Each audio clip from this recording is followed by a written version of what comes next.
যার কাছে যায় সেই কয় তুমি নবী। আরে মিয়া, আল্লাহ নবী বানাবার মতো একটা ধনী মানুষ পাইলো না, তোমার মতো এতিম গরিব মানুষ আল্লাহ নবী বানাইলো কেন?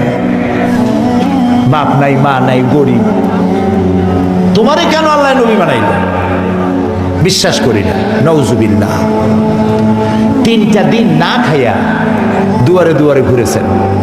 তারপরে যখন দেখলেন যে না, এরা ঈমান আনবে না, তখন তিনি নেতাদের বললেন, আচ্ছা তোমরা তো কেউ আমার কথা শুনলে না, আমি মক্কায় চলে যাই।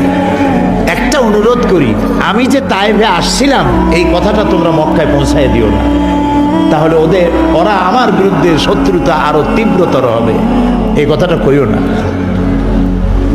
ওরা ওখানে তো খবর পৌঁছাইলই, আর রাসূল যে পথে যাবেন সেই পথে যুবকদেরকে দাঁড় করাই দিল পাথর নিয়ে। আমার জীবনে একটা বার সেই রাস্তাটা দেখার তৌফিক আল্লাহ দিয়েছেন, যেখানে রাসূল অত্যাচারিত হয়েছিলেন। দুদিকে পাহাড়,